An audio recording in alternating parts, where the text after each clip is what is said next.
Under-siege engineering firm GKN is set to reveal a turnaround plan this week as bosses try to fight off a hostile takeover.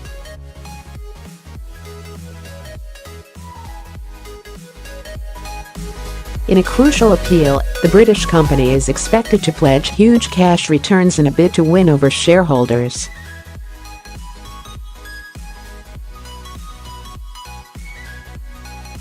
These would be funded by cost-cutting and the sale of its powder metallurgy arm, which uses powders to produce compacted metals for parts and could fetch as much as £2 billion.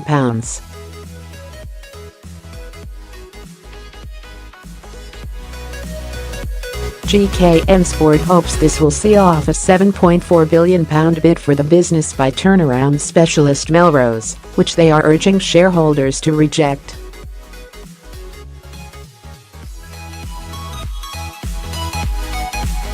The bid is also being scrutinized by both the UK and US governments, with a senior US congressman wading in to provide an unexpected boost to GKN.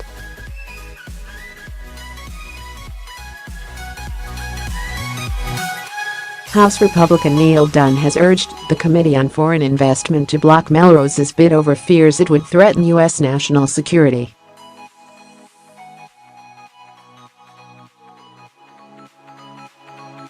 GKN, which is currently building an aerospace facility in Dunn's Florida district, makes parts for the Black Hawk, Chinook and Apache helicopters, as well as the F-35 jet fighter and other secret US Air Force projects.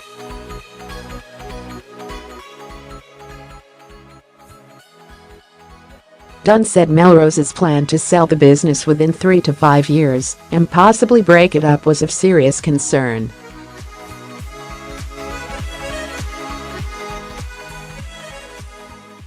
In a letter to the committee, Dunn added, GKN is a major U.S. defense contractor.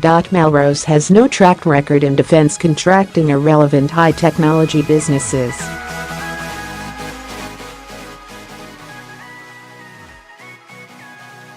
In addition to concerns over who may ultimately acquire GKN, Melrose's business strategy will undermine long-term investments in research and development and secure supply chains, which are critical to the major defense platforms GKN currently supplies.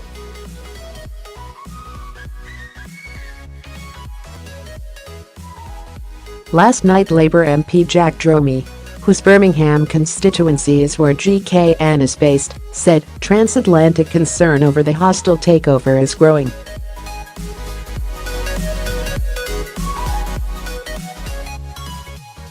Melrose is facing tough questioning in America, and here in Britain ministers have the power to intervene.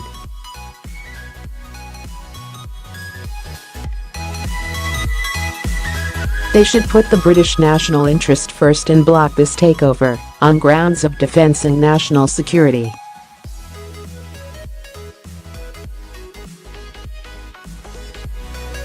Last week, Prime Minister Theresa May said government officials were watching the bid closely and would act in the national interest.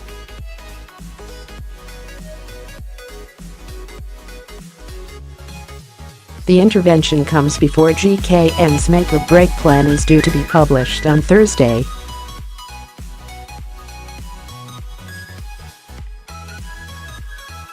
The document will be the centerpiece of efforts to convince shareholders to reject Melrose's offer.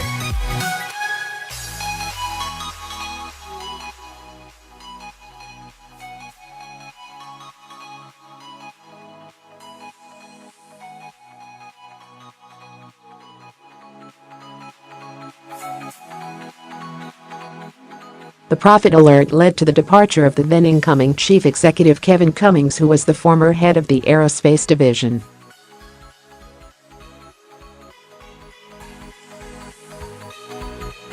It meant GKN was without a boss until N. Stevens was appointed in January. Stevens and the board will this week pledge to sell GKN's powder metallurgy business and return cash to investors.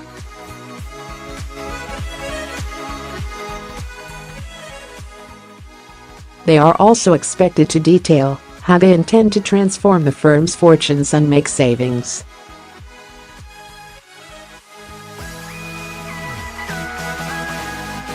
Melrose said it would offload the powder metallurgy arm in a few years after making it more profitable rather than selling it immediately.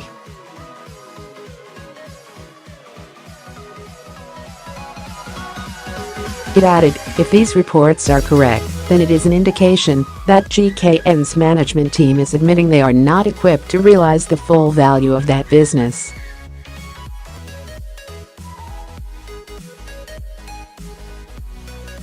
Shareholder approval will be needed for a sale, and we think GKN shareholders will want to see value realized for them and not for another bidder.